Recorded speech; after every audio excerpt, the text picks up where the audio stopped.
ان میں سے وہ ساری اہل بیت میں کنسیڈر ہوتی ہے۔ تو دو احادیث ہیں جس میں یہ چیز بیان کی گئی ہے رسول اللہ صلی اللہ علیہ وآلہ وسلم کی طرف سے، کہ ابو داؤد کی ایک حدیث ہے 4284 اور مسند احمد کی 12925 میں، یہ جو امام مہدی آئیں گے اہل بیت سے آئیں گے، ٹھیک ہے، اور ان کا جو ظہور ہوگا یہ قرب قیامت کی نشانیوں میں سے ایک نشانی ہے۔ پھر جو عالم نظام خلافت ہے یہ تبدیل ہوگا، ہم سبھی جانتے ہیں کہ کس طرح سے یہ جو خلافت کا جو نظام ہے اس کے سارا جو ہے وہ ملیا میٹ ہو گیا، اور اب جو ہے وہ ملوکیت کا ایک دور ہے،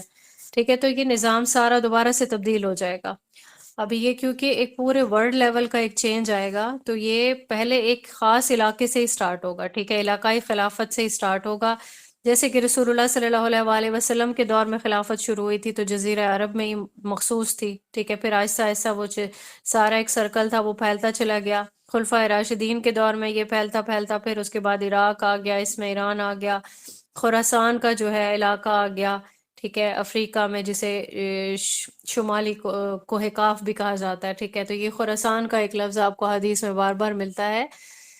تو عرب کا تک یہ مشرق بنتا ہے۔ خراسان جو ہے وہ یوں سمجھ لیں کہ افغانستان کا ایک علاقہ کہا جا سکتا ہے، ایران کے ایک صوبے کا نام بھی خراسان ہی ہے، اس میں ہندوستان کا علاقہ آ جاتا ہے، پاکستان کا بھی ایک علاقہ آتا ہے، ٹھیک ہے، کچھ کچھ حصے جو ہیں یہ جو بھی یہ مشرق کی طرف بنیں گے عرب کے، یہ سارے خراسان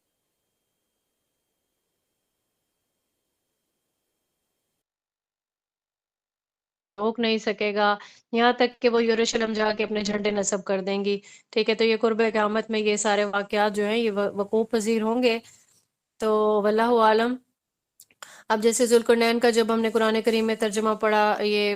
تذکرہ پڑھا تھا کہ یاجوج ماجوج جو ہے وہ تنگ کرتے تھے، پھر انہوں نے جو ہے علاقے کے لوگوں نے تنگی کے باعث ذوالقرنین کو ریکویسٹ کی کہ ہمارے لیے ایک دیوار جو ہے وہ بنا دی جائے، ٹھیک ہے، تو وہ اس دیوار کی وجہ سے یاجوج ماجوج جو ہیں وہ اللہ تعالیٰ کے حکم سے وہ دوسری سائڈ پہ ہی رہ گئے، اور وہ جو ہے ایک ان کی ایک باؤنڈری ہے کہ وہ اس کو کراس نہیں کر سکتے، تو اس کو جو ہے اس کو بھی وہ چاٹ کے، مطلب جو روایات پہ جو چیز ملتی ہے کہ اس کو چاٹ چاٹ کے چھوٹا کر رہے ہیں، اور پھر قیامت کے قرب میں کیا ہوگا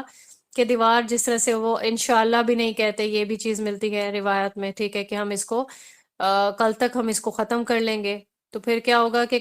قیامت کے قرب میں ہی یہ ساری دیوار جو ہے یہ ختم ہو جائے گی ان کی چاٹنے کی وجہ سے، یا واللہ عالم کس طرح سے وہ اس دیوار کو چھوٹا کر رہے ہیں، تو پھر کیا ہوگا، اتنی زیادہ ان کی یاجوج ماجوج کی جو تعداد ہے وہ اس قدر زیادہ ہوں گے کہ یہ چھا جائیں گے پوری دنیا میں۔ بیت اللہ میں امام مہدی کو تلاش کیا جائے گا، ٹھیک ہے، پھر حضرت عیسیٰ ابن مریم کا جو ظہور ہے وہ بھی یہیں پہ ہی ہوگا، اسی سرزمین میں۔ تو اس حوالے سے ہم دیکھتے ہیں سورہ الانبیاء کی آیت نمبر 81 میں ہم دیکھتے ہیں کہ دیکھیں اللہ تعالیٰ نے کیسے زمین کو برکت والی زمین کہا ہے، ٹھیک ہے، تو ٹرانسلیشن آپ اس کی دیکھیں کہ ہم نے تیز ہوا سلیمان کے تابع فرما کر دی تھی، جو ان کو حکم سے اس ملک میں چلتی تھی، جس میں ہم نے برکت دی تھی، یعنی جو شام ہے یہ علاقہ، ٹھیک ہے، اس کا ذکر کیا گیا ہے کہ یہ برکت والی ایک جو ہے یہ سرزمین ہے۔ پھر اس حوالے سے بھی جو ہے واقعہ معراج کے حوالے سے بھی بہت امپورٹنٹ ہے یہ سرزمین، سورہ اسراء کی آیت نمبر 1 میں آتا ہے، ٹھیک ہے، معراج کا واقعہ جو بیان ہوتا ہے، انبیاء کی امامت کروائی تھی رسول اللہ صلی اللہ علیہ وآلہ وسلم نے، اور جو ٹرانسلیشن ہے اس کی وہ آپ دیکھیں کہ پاک ہے وہ ذات جو اپنے بندے کو راتوں رات مسجد حرام سے مسجد اقصی تک لے گئی، جس کے ماحول پہ ہم نے برکتیں نازل کی ہیں تاکہ ہم انہیں اپنی کچھ نشانیاں دکھائیں۔ تو یہ اس حوالے سے بھی دیکھیں کہ یہ جو علاقہ ہے یہ کس طرح اہمیت کا حامل ہے۔ بیت الحم کے بارے میں بھی ہم نے سنا کہ جس طرح سے حضرت عیسیٰ علیہ السلام کی جو پیدائش ہوئی تھی تو وہ بھی اسی ایریا میں ہی آتا ہے، بیت الحم۔ حضرت عیسیٰ علیہ السلام کی پیدائش ہوئی، حضرت مریم جو ہیں وہ ہیکل سے تشریف لے گئی تھیں، اور پھر وہاں پہ جو ہے حضرت عیسیٰ علیہ السلام دنیا میں تشریف لائے۔ پھر اس کے بعد جو ہے ابن ماجہ کی حدیث ہے 753، اس میں آپ دیکھ کے حدیث میں آتا ہے کہ پہلی جو مساجد ہیں، سب سے پہلی مسجد، ٹھیک ہے، اس کے بارے میں تذکرہ کیا گیا ہے کہ سب سے پہلی جو مسجد ہے وہ مسجد حرام ہے، ٹھیک ہے، اس کے بعد جو ہے وہ مسجد اقصی کا نمبر آتا ہے۔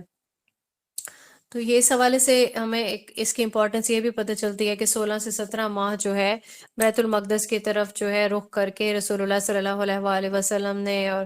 جتنے بھی صحابہ کرام تھے ان سب نے نماز پڑھی تھی، ٹھیک ہے، اس کے بعد جب اللہ تعالیٰ کی طرف سے حکم ریورٹ ہوا، پھر بیت اللہ جو ہے اور اس کی طرف نماز پڑھنا سٹارٹ کی، تو اس حوالے سے بھی یہ چیز جو ہے وہ امپورٹنس رکھتی ہے۔ پھر اس کے بعد ہم دیکھتے ہیں کہ بخاری کی ایک حدیث ہے 1189 کہ 3 مساجد ایسی ہیں کہ اس کے علاوہ کسی بھی مسجد کے لیے سفر کی نیت سے یا ثواب کی نیت سے کچاوے نہ باندھے جائیں، ٹھیک ہے۔ کجاوا یا کچاوا جو ہے یہ کہتے ہیں کہ سواری کرنا، اب پہلے تو یہ ہوتا تھا کہ اونٹ پہ سواری کی جاتی تھی، تو ابھی جس طرح سے بھی انسان اپنے سفر والی استطاعت حاصل کر سکتا ہے، کسی بھی طریقے سے جا سکتا ہے، تو ہم دیکھتے ہیں کہ لوگ تو زیارات کے لیے جا رہے ہوتے ہیں، ٹھیک ہے۔ تو اب حدیث کے جو الفاظ ہیں ہمیں کتنی کلیئر یہ چیز پتہ چلتی ہے کہ سوائے 3 مساجد کے علاوہ کسی مسجد میں جانے کا ثواب نہیں۔ اب 3 مساجد بھی بتا دی گئی، پہلی تو اللہ تعالیٰ کا گھر ہے، مسجد حرام ہے، ٹھیک ہے۔ پھر مسجد نبوی آ جاتی ہے، رسول اللہ صلی اللہ علیہ وآلہ وسلم کا جو گھر ہے، ٹھیک ہے۔ اس کے بعد آ جاتا ہے، اور قبر مبارک بھی ہے وہیں پہ ہی موجود ہے، اور پھر تیسرے نمبر پہ آ جاتی ہے مسجد اقصیٰ۔ اب یہاں پہ ان لوگوں کے لیے بھی یہ چیز جو ہے کوشچن مارک ہونا چاہیے کہ حدیث میں ہمیں کلیئر انسٹرکشن مل گئی ہیں، اور لوگ جو ہیں وہ زیارات کے لیے جا رہے ہوتے ہیں، ٹھیک ہے۔ تو پتہ نہیں وہ کہاں پہ وہ لوگ سٹینڈ کرتے ہیں، سراسر جو ہے وہ بدعات میں یوں سمجھ لیں کہ بدعات کا ہی موجب بن رہی ہیں یہ ساری چیزیں۔ پھر اس کے علاوہ ابن ماجہ کی ایک حدیث ملتی ہے ہمیں 1408، جس میں حضرت سلیمان علیہ السلام کی جو دعا ہے وہ بیان کی گئی ہے، ٹھیک ہے۔ تو اللہ تعالیٰ نے ان سے اللہ تعالیٰ نے ان کی دعا قبول بھی فرمائی تھی۔ تو 3 چیزیں جو ہیں وہ انہوں نے مانگی تھی، ایک تو یہ کہ جو بھی وہ فیصلے کریں، یہ مفہوم میں بیان کر رہی ہوں کہ جو بھی فیصلے کریں وہ عدل پر مبنی ہوں، ٹھیک ہے۔ اللہ تعالیٰ کی رضا میں راضی ہوتے ہوئے جو بھی فیصلے ان سے کیے جائیں وہ سارے عدل پر ہی مبنی ہوں۔ پھر انہوں نے ایک دعا مانگی تھی کہ اللہ تعالیٰ مجھے جو حکومت کا جو عروج ہے وہ عنایت فرمائے، اور پھر ایک اور جو دعا انہوں نے مانگی کہ اس مسجد میں جو بھی نماز پڑھے وہ گناہوں سے پاک۔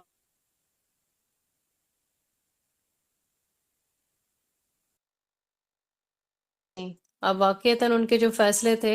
ان کی مثال نہیں ملتی، عدل پر ہی مبنی ہوتے، اور پھر جو ان کی حکومت کا جو عروج ہے آج تک جو ہے وہ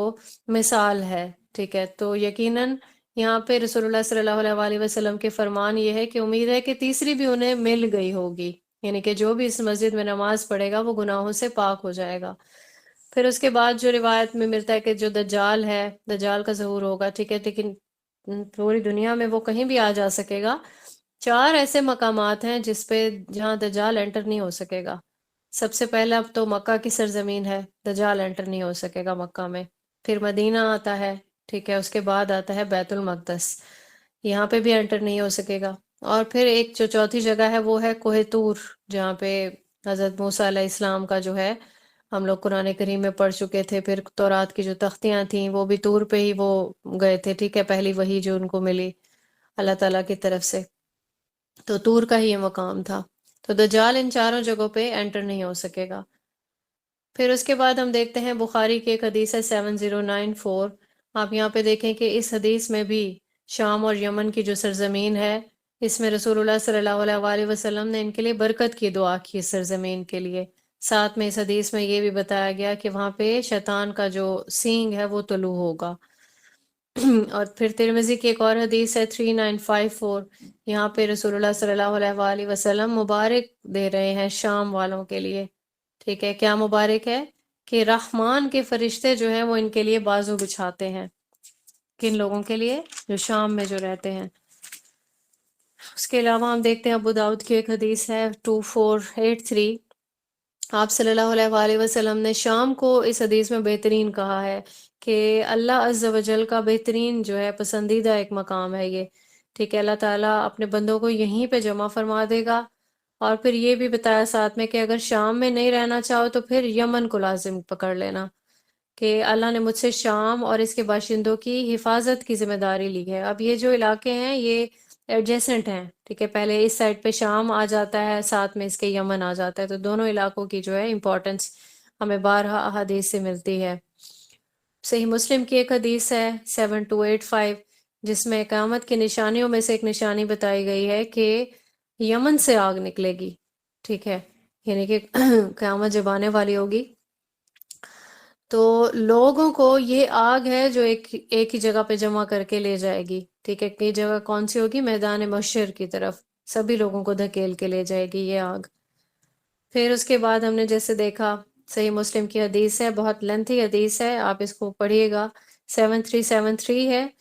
کہ رسول اللہ صلی اللہ علیہ وآلہ وسلم نے فرمایا کہ عیسیٰ علیہ السلام کا ظہور جو ہے وہ بھی اسی سرزمین پہ ہوگا۔ یہ جو دمشق کا علاقہ بتایا جاتا ہے، ٹھیک ہے، فرشتوں کے کاندھوں پہ ہاتھ رکھے ہوئے اتریں گے حضرت عیسیٰ علیہ السلام، پیلا لباس انہوں نے پہنا ہوا ہوگا، ان کے بالوں سے پانی ٹپک رہا ہوگا، ایسے جیسے انسان کوئی شاور لے کے نکلتا ہے، بال بھی ان کے جیسے کندھوں تک ہوں گے، ٹھیک ہے، تو بالوں میں سے پانی ٹپک رہا ہوگا، اس طریقے سے ان کا ظہور ہوگا جب وہ دنیا میں واپس تشریف لائیں گے اللہ تعالیٰ کے حکم سے۔ اس کے علاوہ ترمذی کی ایک حدیث ہے 3918، یہاں پہ ایک لونڈی کو بھی تاکید کی تھی رسول اللہ صلی اللہ علیہ وآلہ وسلم نے کہ وہ شام جائے، یعنی کہ جس طرح سے رہنے کے لیے کوئی جگہ اپنی سلیکٹ کرتا ہے، اور ریزن بتائی کہ جو شام کی جو سرزمین ہے یہ حشر اور نشر کی سرزمین ہے، اس کو ساتھ میں ہی برکتوں والی زمین بھی کہا گیا ہے۔ تو خاص طور پر جو ہے ہم نے احادیث میں دیکھا کہ خاص طور پر امپورٹنس بتائی گئی ہے اس سرزمین کی، تو اسی لیے ہمارے لیے یہ سرزمین امپورٹنٹ ہے۔ ہم نے دیکھا کہ جس طرح سیدنا عمر رضی اللہ تعالیٰ عنہ کے دور میں یروشلم جو ہے وہ فتح ہوا، ٹھیک ہے، ہیکل سلیمانی جو ہے وہ بت پرستوں نے کیونکہ توڑ دیا تھا رومنز نے، تو پھر اس کے بعد کیا ہوا، پھر کرسچینٹی یہاں پہ امپلیمنٹ ہو گئی تھی پورے طریقے سے۔ پھر کیا ہوا، جو مسلمانوں کا دور آیا تو پھر انہوں نے جس طرح سے کرسچن سے انہوں نے یروشلم مسلمانوں کے حوالے کیا، کیونکہ اب جو ہے مسلمان جو ہے وہ فتوحات کر چکے تھے۔ پھر کیا ہوا، یہاں پہ یہ قرارداد انہوں نے آپس میں رکھی کہ جو یہودی ہیں ان کو اس علاقے سے دور رکھنا ہے، یعنی کرسچنز یہ چاہتے تھے۔ ان کا آپس کا جو ایک کنفلکٹ ہے وہ بھی ہمیں پتہ ہے، ٹھیک ہے۔ تو جو بیت المقدس ہے یہاں سے دور رکھنے کے لیے انہوں نے اس کو ایک قرارداد جو ہے وہ سامنے رکھی تھی، کیونکہ ان کے خیال میں تو حضرت عیسیٰ علیہ السلام قتل کیے جا چکے ہیں، ٹھیک ہے، معاذ اللہ۔ اب یہ ہم سبھی کا عقیدہ ہے، ہمیں قرآن کریم سے بھی جو ہے اس چیز کا وہ ملتا ہے، سارا جو ہے بیان ملتا ہے کہ حضرت عیسیٰ علیہ السلام کو اللہ تعالیٰ نے اپنے پاس ایز اٹ از اٹھا لیا تھا، ٹھیک ہے۔ تو ابھی وہ کیونکہ یہ لوگ سمجھتے ہیں کہ اہل یہود جو ہے وہ قتل کا موجب بنے ہیں، تو اس لیے وہ لوگ یہی چاہتے ہیں کہ یہ لوگ جو ہے اہل یہود یہ دور رہیں یہاں سے۔ تو حضرت عمر رضی اللہ تعالیٰ عنہ کے دور کا جو یہ ایگریمنٹ ایک سائن ہوا تھا کہ جو یہودی ہیں یہاں پہ پھر آباد نہیں ہوں گے، ٹھیک ہے، لیکن یہ ہے کہ یہ وزٹ کریں گے کیونکہ ان کے لیے مقدس مقام ہے یہ بھی، تو ان کا بھی یہی مرکز ہے، آباء و اجداد کی جس طرح سرزمین ہے، تو یہ لوگ وزٹ کر سکتے ہیں، لیکن یہی ہے کہ یہاں پہ یہ آباد نہیں ہو سکیں گے۔ اس پہ کاربن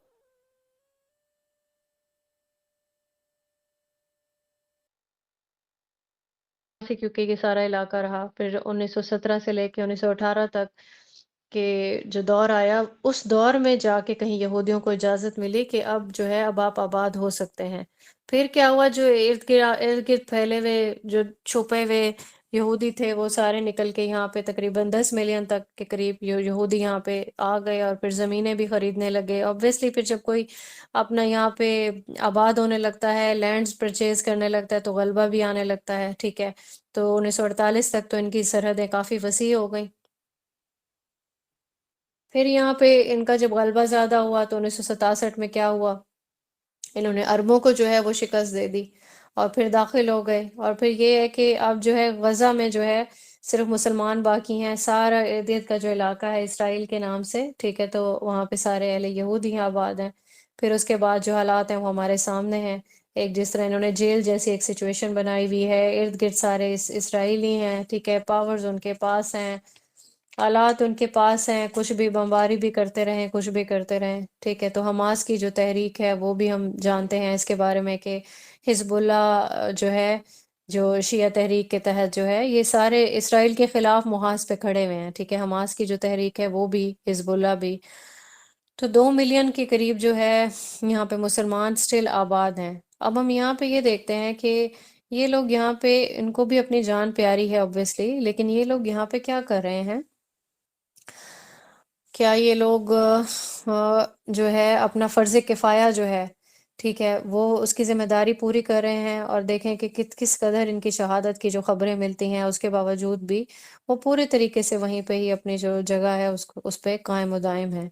ہمیں یہاں پہ ایک جو ہے اس کا ملے گا، کلو ملے گا جہاد اور قتال کے حوالے سے، ٹھیک ہے۔ سورہ آل عمران کی جو ایک آیت ہے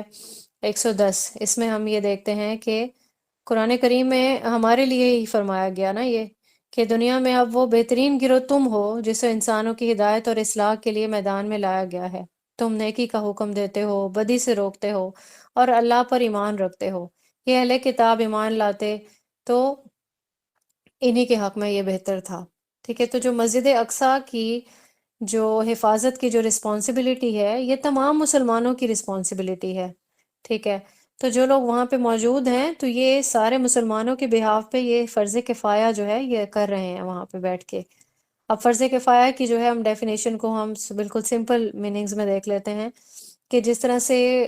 کوئی مسلمانوں کا ایک گروہ ہے، ٹھیک ہے، وہ ایک ڈیوٹی اگر کوئی پرفارم کرتا ہے، کوئی بھی ڈیوٹی، ٹھیک ہے، تو باقی مسلمانوں کے بہاف پہ وہ سب ایک ڈیوٹی جو ہے وہ پرفارم ہو رہی ہے۔ جیسے ہم کہتے ہیں کہ جنازہ پڑھنا جو ہے وہ فرض ہے سبھی کے لیے، لیکن کوئی ایک دیکھتا ہے کہ ٹھیک ہے میری فیملی میں سے کچھ دو چار لوگ چلے گئے ہیں کسی ایک جنازے کو اٹینڈ کرنے کے لیے، جنازہ پڑھنے کے لیے چلے گئے، اور مجھے کوئی بھی عذر ہے، کوئی شرعی عذر ہو سکتا ہے، بیماری، کچھ بھی ہو سکتا ہے، یا پھر اس نے دیکھا کہ ٹھیک ہے صفیں بھی پوری ہو رہی ہیں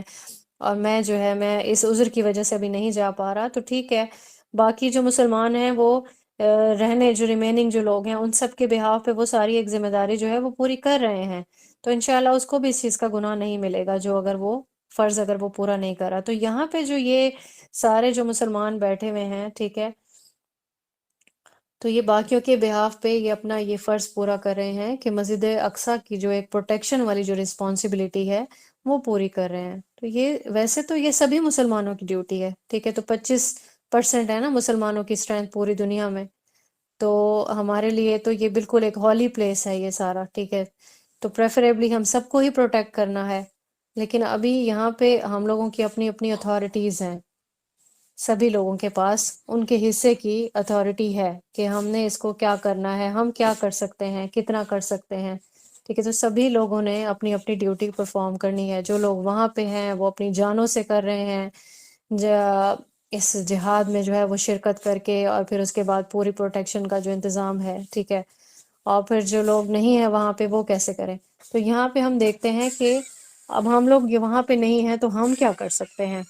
ٹھیک ہے۔ کچھ لوگ ہمیں جس طرح سے کہا جاتا ہے بائیک آؤٹ کریں، ٹھیک ہے، اور اس کے بعد ہمیں کہا جاتا ہے ہم جو ہے اپنا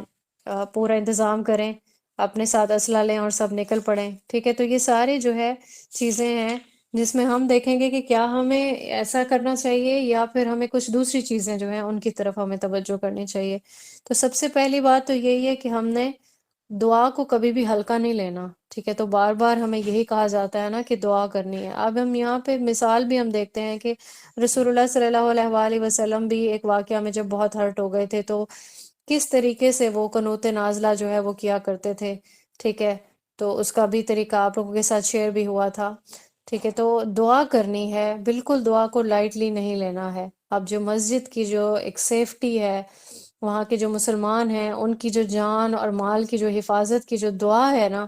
وہ ہم سب کر سکتے ہیں، اور اتنے بہترین طریقے سے ہمیں یہ دعا کرنی ہے، کثرت سے سجود کرنے ہیں۔ جیسے ہم اپنے لیے کچھ چاہیے ہوتا ہے تو ہم تہجد میں پڑھ رہے ہوتے ہیں، دعائیں کر رہے ہوتے ہیں، سجود میں گرے ہوئے ہوتے ہیں، اللہ تعالیٰ سے مانگ رہے ہوتے ہیں، ٹھیک ہے۔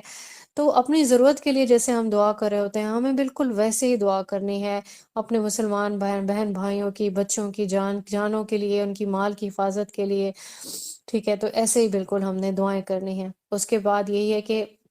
یہ جو سوشل میڈیا پہ ہم اویئرنیس پیدا کریں گے، ایک یہ ایسا پلیٹ فارم ہے سوشل میڈیا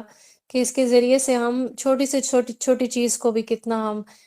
جو ہے وہ پروموٹ کرتے ہیں، چیزوں کو انہینس کرتے ہیں۔ تعلیم کا جو ایک ہمارا اپنا جس طرح سے کام ہے یہ پڑھنے پڑھانے والا، آپ یہ دیکھیں کہ میڈیا کے تھرو ہی ہم لوگ پڑھ رہے ہیں، ٹھیک ہے۔ تو کوشش یہی کرنی ہے سب نے کہ انٹرنیشنل لیول پہ اس کی اہمیت کو اجاگر کرنا ہے، جتنے بھی لوگ زیادہ اس میں اپنا رول پلے کریں گے، ٹھیک ہے، کم سے کم اتنا تو بتائیں نا کہ یہ ظلم ہو رہا ہے۔ ہاتھ پہ ہاتھ رکھنے سے تو بہت بہتر ہے کہ پورے عالم کو جو ہے، جہاں پہ باقی لوگ خاموش ہیں وہاں ہم اپنی آواز اٹھائیں کہ ظلم ہو رہا ہے یہ، ٹھیک ہے، غلط ہو رہا ہے یہاں پہ۔ اب ہم ہمارا واٹس ایپ کا جو اسٹیٹس ہے دیکھیں کتنی چیزیں لوگ شیئر کرتے ہیں، یہ ہم یہاں گئے، یہ کھایا، یہ پیا۔ تو اپنے جو اسٹیٹس ہیں ان کو ہیلدی بنائیں، ٹھیک ہے۔ فیس بک پہ جتنا آپ کے پاس ایکسیس ہے آپ اس کو اجاگر کریں۔ آج کل دیکھیں کہ جا بجا جو ہے سیمینارز کا بھی انعقاد ہو رہا ہے، ٹھیک ہے، اٹینڈ کریں ان کو یقینی بنائیں کہ لوگ ان کو اٹینڈ کر رہے ہیں، تاکہ کیا ہوگا، لٹریسی پیدا ہوگی۔ ہم سب لوگوں کے پاس اتنی نالج ہی نہیں ہوتا کہ ہو کیا رہا ہے ہمارے ارد گرد، ٹھیک ہے۔ تو یہ ان کو سیمینارز خود بھی ارینج کروانے چاہیے، اٹینڈ بھی کرنے چاہیے، تاکہ یہ لٹریسی جو ہے اس کا لیول جو ہے وہ ہائی ہو۔ اور پھر کوئی اگر بینرز بنوا سکتا ہے، کوئی پلے کارڈز بنوا سکتا ہے، اپنے اسٹیٹس پہ لگا سکتا ہے، ٹھیک ہے۔ تو جو پیسفل پروٹیسٹ، ابھی تو جہاں پہ ہم یہ کہا جا سکتا ہے جہاں پہ اجازت ہے کہ آپ جو ہے پیسفل آپ پروٹیسٹ کر سکتے ہیں، جہاں پہ اجازت نہیں ہے تو obviously پھر آپ کے ہاتھ بندھے میں ہیں، آپ وہ پروٹیسٹ نہیں کر سکتے۔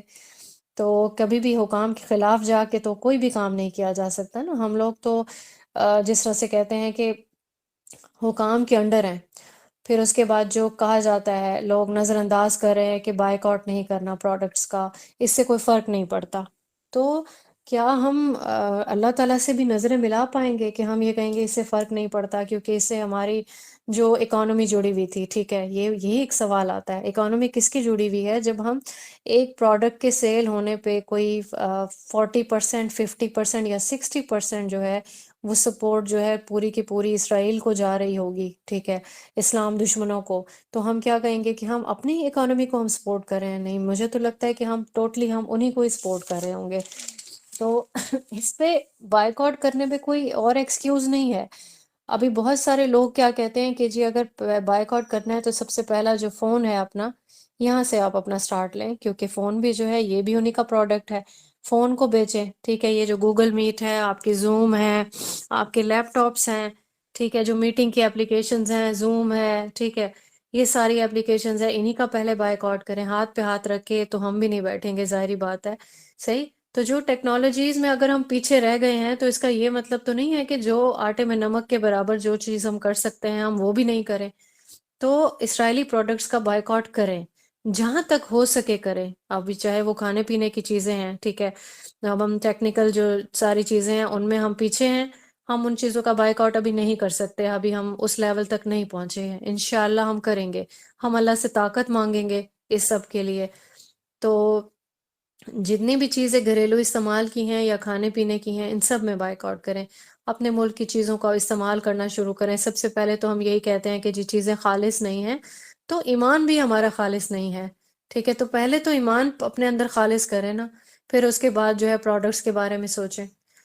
پھر ہم اس کے بعد یہ کر سکتے ہیں کہ کچھ یقینی بنائیں اس چیز کو کہ کوئی جو چیریٹی ہے جو ہمیں پتہ ہو کہ یہ ان لوگوں تک پہنچ جائے گی، کوئی ڈونیشنز ہیں، چیریٹیز ہیں، ان کا بھی ہم اہتمام کریں۔ کسی کے پاس اپنے یوٹیوب کے چینلز ہیں تو وہ ایک اچھا ہیلدی مٹیریل اس پہ جو ہے کانٹینٹ ریڈی کریں، ریکارڈ کریں، اس پر بات کریں، ٹھیک ہے۔ تو یہ ساری وہ چیزیں ہیں جو ہماری خود کی ایکسیس میں ہیں، یہ یہاں تک کی چیزیں ہم کر سکتے ہیں۔ پھر اللہ نے کسی کو زیادہ طاقت دی ہے، ٹھیک ہے، جیسے کہ ایمبیسیڈر لیول پہ کچھ لوگ ہوتے ہیں، ٹھیک ہے، وہ بات کر سکتے ہیں، یعنی کہ ہائر لیول پہ، تو وہ پھر اس لیول پر بات کریں۔ ایمبیسی میں جس طرح سے بائیک آؤٹ کریں، جتنے بھی سفیر ہیں اسرائیلی، ٹھیک ہے، تو جتنے جیسے مسلم یہ جو کاؤنٹر ٹریڈ بائیک آؤٹ ہے اس پہ عمل درآمد کریں۔ تقریباً جو ہے 57 جو مسلمان ممالک ہیں وہ تو یہ کریں نا کہ اسرائیل سے بائیک آؤٹ کر دیں، ان سے اپنے تعلقات ہر طرح کے ختم کر دیں۔ قرآن کریم میں ملعون ہے یہ، ٹھیک ہے، یہ ہمارے دوست تو نہیں ہو سکتے۔ اور پھر جب وہ اتنے کھلے عام یہ ساری چیزیں کریں گے تو اس کے بعد تو یہ بالکل اس چیز کی راہ پیدا ہونی بھی نہیں چاہیے، ٹھیک ہے۔ تو ہم مومن ہیں، ہمیں صرف اللہ سے ڈرنا ہے، ٹھیک ہے، اللہ تعالیٰ پہ ہم لوگوں نے بلیو ہمارا اللہ پر ہے۔ اگر ہم دوسروں سے ڈرتے رہیں گے کہ ہماری یہ چیز نہ بند ہو جائے، یہ چیز نہ بند ہو جائے، کم سے کم ہم اپنے مسلمان جو ہیں جتنے بھی لوگ ہیں ہم سب کو ضرورت ہے کہ متحد تو ہوں۔ سورہ آل عمران کی آیت ہے 103 کہ سب نے مل کے اللہ کی رسی کو مضبوطی سے پکڑنا ہے اور تفرقے میں نہیں پڑنا۔ تو سب سے پہلے تو ہم اسی چکر سے ہی باہر نکل کے نہیں آ رہے ہیں کہ ہم ہیں کون، ٹھیک ہے۔ کبھی ہم کہتے ہیں ہم دیوبندی ہیں، کبھی ہم کہتے ہیں ہم بریلوی ہیں، ہم وہابی ہیں، ہم اہل حدیث ہیں، ٹھیک ہے۔ کہیں پہ یہ جو ملک والے سسٹم ہے کہ ہم پاکستانی ہیں، ہم انڈین ہیں، ہم ملائیشین ہیں، ٹھیک ہے، عربی ہیں، ترکی ہیں، تو یہ ہماری پہچان نہیں ہے۔ ہماری پہچان ہے کہ ہم مسلمان ہیں، ٹھیک ہے، اللہ تعالیٰ کا کلمہ پڑھنے والے لوگ ہیں۔ مومن کون ہوتا ہے؟ مومن اللہ کا غلام ہوتا ہے، اللہ سے ڈرتا ہے صرف، ٹھیک۔ ہمارے پاس کون سی لیم ایکسکیوز ہوگی؟ ہم کیا اللہ تعالیٰ کے سامنے پیش کریں گے؟ ہمارے پاس کچھ ہوگا تو پیش کریں گے نا۔ ہم کہیں گے ہمارے اختیار میں نہیں تھا، جو چیز اختیار میں ہے ہم اس کو بھی نہیں کرنا چاہ رہے ہوتے، ٹھیک ہے۔ تو جہاد اور قتال کی جہاں تک بات ہے، تو ہمارے اندر سے دل یہی چاہ رہے ہوتے ہیں، ہمارے اندر کی یہی طلب ہے کہ ہم بھی جائیں اور شامل ہو جائیں، ٹھیک ہے۔ تو یہ ایک سسٹمیٹک اپروچ نہیں ہے، ایسا نہیں ہو سکتا کہ ہم نے جو ہے سر پہ کفن باندھ کے ہم لوگ نکل گئے۔ اب یہاں پہ جو چیزیں، جس طرح ایک سسٹمیٹک، ایک پورا ایک کانسیپٹ ہے جہاد اور قتال کا، ٹھیک ہے، تو سارے جو امور ہیں، جتنے بھی انتظامات ہیں، وہ ڈپارٹمنٹس کو کرنے ہوتے ہیں، جو بھی ان کے انڈر جو بھی چیزیں مینج کرنے والے ہوتے ہیں، ٹھیک ہے۔ تو اللہ نے جس طرح سے ایک سسٹم بنایا ہے، اس کے اکارڈنگ پورا ایک پہلے حکمران ہوں گے، اس کے نیچے سارا ایک ہائرارکی سسٹم ہوگا، ڈپارٹمنٹس ہوں گے، افواج ہوں گی، پولیس ہے تو پولیس کو اپنی ڈیوٹی کرنی ہے، فوج کو اپنی ڈیوٹی کرنی۔ تو یہ سارا جو کام ہے، یہ سارا ایک رول ہے پورا، ٹھیک ہے، یہ ایک پورا ایک لیول پورا ڈیزائن ہوتا ہے کہ کیا کس طریقے سے کام ہوگا۔ تو ہمارا یہ کام ہے کہ ہم آواز اٹھائیں، ٹھیک ہے۔ حکام کا کام ہے کہ وہ اس آواز کو آگے پہنچائیں، وہ بات کریں، ان کے لیول پہ بات کریں۔ ہمارا تو لیول نہیں ہے کہ ہم ان کے لیول پہ جا کے ہم بات کریں۔ ہم اگر دیکھتے ہیں کہ بخاری میں یا پھر احادیث کے جو بکس ہیں، وہاں پہ ہم حاکم کی بارے میں اگر احادیث سرچ کرتے ہیں، تو آپ دیکھیں کہ آپ کو لاتعداد چیزیں جو ہیں ملتی ہیں، اور ہم اوبے کرنے والے ہیں، حدیث سے ثابت ہے یہ۔ جس کو جو رویت ملی ہے، ٹھیک ہے، اسے اسی کے بارے میں سوال ہوگا۔ بخاری کی حدیث ہے 2554 ہے کہ جو بھی حاکم ہوگا اس سے اس کی رویت کا سوال ہوگا۔ اب وہ حاکم کون ہو سکتا؟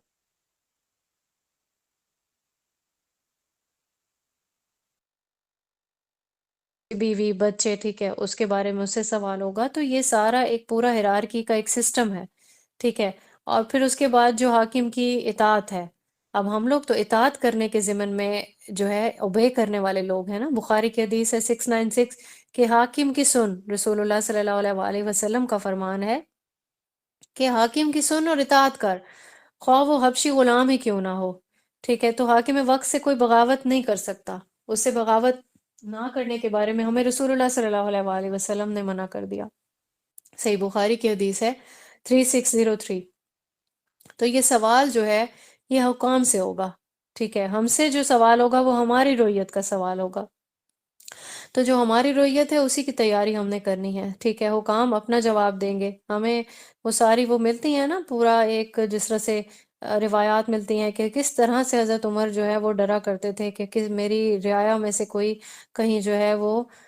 بھوکا نہ مر جائے، ٹھیک ہے، کہیں کوئی بھوکا نہ رہ جائے، کوئی رات اس کی ایسی نہ گزرے، تو اس کا سوال مجھ سے ہوگا۔ تو یہ جو اتنی بڑی جو اتھارٹی ملی ہوتی ہے کوئی بھی ملک یا کوئی باؤنڈری سنبھالنے کی، تو یہ حکام سے اس کا سوال ہوگا کہ وہ اپنے لیول کا جو وہ کر سکتے تھے انہوں نے یہ کام کیا یا نہیں کیا، ٹھیک ہے۔ تو ہمارے جتنا بھی ہم لوگ کر سکتے ہیں ہم وہ سب کچھ کریں گے انشاءاللہ۔ چیزوں کا بائیک آؤٹ کریں گے، آواز اٹھائیں گے، اویئرنیس پیدا کریں گے۔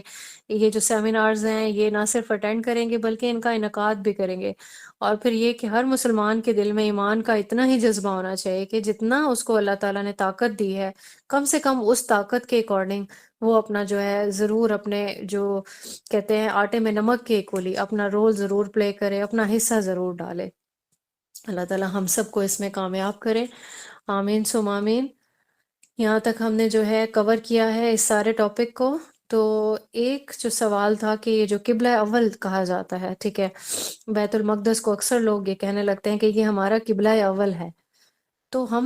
سبھی لوگ ہم لوگ الحمدللہ قرآن کریم پڑھنے والے ہیں۔ اب ہم نے دیکھا کہ قرآن کریم میں واضح طور پر ہم نے یہ پڑھ چکے ہیں کہ ہمارا قبلہ اول بیت اللہ ہے، ابراہیمی قبلہ، ٹھیک ہے۔ تو کیونکہ جیسے ہی آدم علیہ السلام نے اس کی یہ قبلہ اول جو ہے حرم، آدم علیہ السلام نے سب سے پہلے اسی کی تعمیر کی تھی۔ پھر کیا ہوا، وہ سارا جو چیزیں آئیں، ہم نے دیکھا کہ نوح علیہ السلام کے دور میں سیلاب آ گئے، پھر تباہیاں آ گئیں، تو کیا ہوا کہ اس کی جو بنیادیں ہیں وہ گم ہو گئیں، ٹھیک ہے۔ ٹائم گزرتا ہے تو ہو جاتا ہے نا، زمین میں جس طرح اسٹرکچرل سارے چینجز آ جاتے ہیں۔ اور اس کے بعد کیا ہوا، حضرت ابراہیم علیہ السلام کے لیے اللہ تعالیٰ نے اس یہ جو بنیادیں تھیں یہ واضح کر دی. پھر یہاں پہ جو ہے کنسٹرکشن جو ہے یہ اس کی تعمیر کا آغاز ہوا. حضرت ابراہیم علیہ السلام نے وہ پتھر جو ہے اکٹھے کیے حضرت اسماعیل علیہ السلام کے ساتھ مل کے. ٹھیک ہے، تو یہ جو قبلہ جو ہے اس کو پھر سے دوبارہ سے تعمیر کیا گیا. اب یہ دیکھیں کہ نمازیں تو پہلے بھی پڑھتے تھے نا. ٹھیک ہے، جیسے حضرت موسیٰ علیہ السلام کو بھی نماز کا حکم ملا تھا. ہم نے پڑھی نا ان کی شریعت، کہ ان کو جب وہ شریعت لے کے لوٹے تو کیا احکام تھے؟ نماز قائم کرو. سورہ آل عمران میں آپ دیکھیں کہ سورہ آل عمران کی آیت نمبر 96 ہے. پہلا گھر جو لوگوں کی عبادت کے لیے مقرر کیا گیا تھا وہی ہے جو مکہ میں ہے، بابرکت اور جہانوں کے لیے موجب ہدایت. ٹھیک ہے، تو یہ چیز ثابت ہے کہ قبلہ اول مسلمانوں کا بیت اللہ ہے. اب نمازیں جس طرح سے سٹارٹ سے ہی فرض تھیں، اب نمازوں کی تعداد نہیں تھی. وہ جب رسول اللہ صلی اللہ علیہ وآلہ وسلم کو اللہ تعالیٰ نے معراج کے موقع پہ جو ہے 5 نمازیں جو ہے وہ فرض کیں. اس سے پہلے تو عبادت کیا کرتے تھے. اور ہمیں احادیث سے یہ بھی پتہ چلتا ہے کہ جس طرح سے پہلے ایمان لانے والے جو تھے وہ حضرت خدیجہ رضی اللہ تعالیٰ عنہا تھیں. ٹھیک ہے، حضرت علی تھے. تو یہ تینوں پہلے پہلے جو ہے وہ نماز پڑھا کرتے تھے، تو بیت اللہ کے سامنے ہی نماز پڑھتے تھے. ٹھیک ہے، تو مسلمان جو ہے وہ نماز ہمیشہ سے ویسے بھی پڑھتے تھے. تو موسیٰ علیہ السلام کو بھی کیونکہ نماز کا حکم ہوا تھا جب ان کو شریعت ملی تھی. اس کے علاوہ بخاری کی حدیث ہے 4486 میں. ٹھیک ہے، سورہ بقرہ میں ہم یہ چیز بہت ڈیٹیل سے پڑھ چکے ہیں کہ جو بیت المقدس کی طرف 16 سے 17 ماہ کا جو ایک ڈیوریشن تھا اس میں نماز پڑھی گئی تھی. ٹھیک ہے، اس دوران بھی رسول اللہ صلی اللہ علیہ وآلہ وسلم کی یہی خواہش تھی کہ بیت اللہ کو قبلہ مقرر کیا جائے. ٹھیک ہے، تو یہ اللہ کا جو حکم تھا اس کے پیچھے یہی مصلحت تھی، کیونکہ یہ جو اہل یہود ہے نا، ٹھیک ہے، یہ بھی سابقہ امت مسلمہ ہی ہیں. تو ان کو یہ اس آسمانی جو مذہب ہے ان کا، ٹھیک ہے، تو اس کے لیے ایک حجت قائم کرنے کے لیے ایک یوں سمجھے کہ 16-17 ماہ کا ایک جو ڈیوریشن تھا اس میں یہ حکم تھا اللہ تعالیٰ کی طرف سے کہ نماز پڑھنی ہے اس سائٹ پہ. اور پھر یہ زیادہ جو ہے کریٹیکل ہو گئی تھی سچویشن جب مدینہ میں ہجرت کر کے گئے رسول اللہ صلی اللہ علیہ وآلہ وسلم، اور مسلسل یہ دل میں خواہش رکھتے ہوئے کہ ہمارا جو قبلہ ہے اللہ تعالیٰ کی طرف سے مقرر کیا جائے بیت اللہ. ٹھیک ہے، تو جو مسجد قبلتین ہے مدینہ میں، یہ جو حکم آیا تھا اللہ تعالیٰ کی طرف سے، تو اس کی امپلیمنٹیشن ہوئی. اور پھر وہاں پہ محراب بھی جو ہے وہ رکھا گیا ہے. ٹھیک ہے، بیت المقدس کی طرف ایک. تو سورہ بقرہ کی آیت نمبر 142 ہے، آپ کے ساتھ یہ شیئر ہوگی. تو مشرق اور مغرب جو ہے وہ اللہ کے لیے ہے.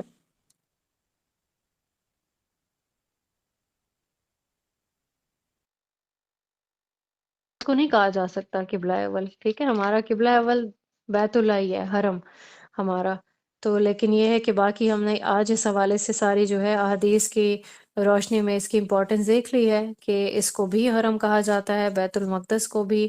اس کے جو اطراف میں اس کی جو جانے کا جو ثواب ہے، سفر کرنے کا ثواب ہے، پھر وہاں پہ رہنے کی جو امپورٹنس ہے، پھر برکتوں والی زمین ہے. اس کے بعد آپ دیکھیں کہ انبیاء کی زمین رہی ہے، سرزمین انبیاء کی رہی. پھر اس کے بعد حضرت عیسیٰ علیہ السلام کا جو ظہور ہوگا وہ بھی وہیں پہ ہوگا. پھر قیامت کی جو نشانیاں ہیں اس میں آپ دیکھ لیں. اور پھر جو دجال کا جو خروج ہوگا، ٹھیک ہے، اس حوالے سے بھی یہ علاقہ بہت امپورٹنٹ ہے. لیکن یہ ہے کہ بیت المقدس میں وہ انٹر نہیں ہو سکے گا. بہرحال تو یہ ساری چیزیں آج کے لیکچر میں ہم نے کور کی ہیں. اللہ تعالی ہم سب کو سچے ایمان کی طاقت جو ہے وہ نصیب فرمائیں، دولت عنایت فرمائیں. ہمارے دلوں میں ایک جذبہ رہے، ہم لوگ اپنی دعاؤں میں یاد رکھیں، جیسے کہ ہم اپنی فیملی ممبرز کو یاد رکھتے ہیں، ان کی مشکلات میں ان کے لیے دعائیں کر رہے ہوتے ہیں اور ہمیشہ سے چاہ رہے ہوتے ہیں اللہ تعالیٰ امن و امان والی ایک سچویشن پیدا فرما دیں. آمین ثم آمین. اب جس طرح سے یہ جو جنگ کی ایک سچویشن ہے، وہ جو بھی رخ اختیار کرے گی، ہمیں اللہ تعالیٰ پہ اس چیز کا بھروسہ ہونا چاہیے کہ ہم نے اپنی دعاؤں میں اپنے بہن بھائیوں کو یاد رکھنا ہے.